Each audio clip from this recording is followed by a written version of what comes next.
Begini, kalau kita sih sebenarnya dengan procurement ini harus menyambut baik semuanya ya. Tapi yang kita mesti lihat adalah apakah harus Rafale kan? Karena gini, hambatan utama tentang Rafale ini adalah biaya tinggi untuk pesawat yang berbadan ringan dengan spesifikasi yang menurut saya tidak terlalu berspesialisasi. Rafale ini juga masuk dalam salah satu pesawat tempur termahal di pasar internasional. Dan sebenarnya penggemarnya atau pembeli itu nggak banyak, hanya beberapa negara saja selain Prancis yang pakai itu India. Tapi India itu juga mengambil Rafale karena ada perjanjian ekstra, yaitu terkait bagian triad nuklir India.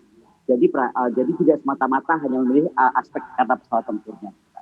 Nah, bagi Oke, negara-negara pencari pesawat tempur yang lain, sudah betul kita melihatnya ke F-15. Kalau mau lebih ringan lagi, bisa kita masuk ke F-16 Viper misalnya atau F-18E, atau karena itu akan lebih hemat biaya. Sebenarnya kalau melihat dari biaya, F-16 Viper atau F-18E itu akan lebih murah. Gitu. Dan menurut saya kalau F-15 sudah bagus karena dia lebih kuat daripada Rafale, dan itu juga dilakukan oleh Korea Selatan.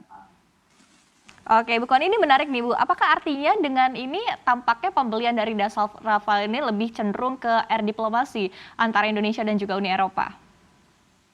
Saya nggak sebutnya diplomasi lah, tapi gini ya, pertanyaan saya pertama begini, pertama dia sangat mahal, ini kita mesti pertanyakan. Terus kalau dia memang sangat bagus, kenapa misalnya Oman, Korea, Singapura, Libya, Kuwait, Kanada, Brasil, Belgia, Swiss, Malaysia malah itu tidak membelinya? Ini harus menjadi pertanyaan karena sekali lagi kita mesti lihat ada banyak hal yang ketika kita melakukan procurement senjata. Nah, kemudian kita mesti lihat juga masalah TOT atau masalah transfer of technology. Harus dipahami kenapa pesawat ini mahal karena Prancis ini kalau dari faktor produksinya kecil, jadi dia tuh agak inefisien di jalur produksinya. Kemudian R&D dia tuh lemah dibandingkan di Amerika Serikat atau even R&D Rusia gitu. Nah, ada pertanyaan lain, apakah kita tuh mau mencoba menyeimbangkan sistem senjata kita dengan NATO karena kita lebih berpihak ke NATO misalnya.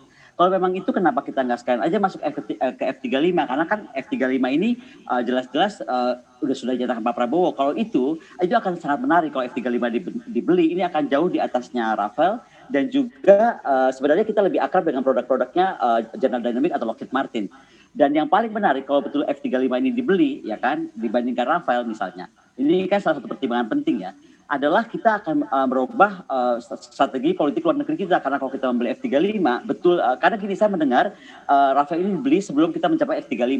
Nah, maksud saya kenapa nggak langsung saja ke F-35, karena kita kan nggak bisa sistem pembiayaan anggaran pertahanan kita kan nggak bisa selalu menaik dengan cepat gitu. Jadi sekali lagi itu menjadi pertanyaan.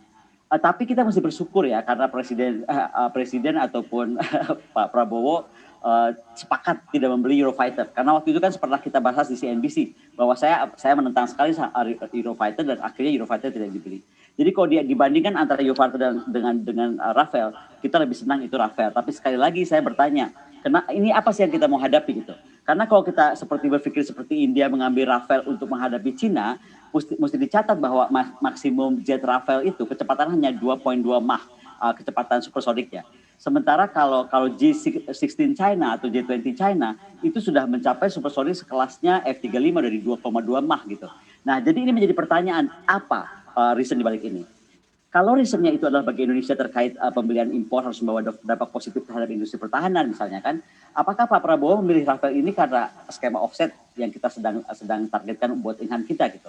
Karena kalau memang skema offset menjadi alasan, kalau tadi India kan karena terkait triad nuklir ya, kalau skema offset terkait industri pertahanan menjadi pilihan dan alasan Pak Prabowo, ini bisa dimasuk akal karena offset ini memang kalau kita lihat lebih gampang didapatkan dari Eropa dibandingkan dengan dari United States. Jangan lupa unduh aplikasi CNBC Indonesia di Google Play Store dan App Store untuk ikuti terus perkembangan terkini terkait berita ekonomi dan bisnis.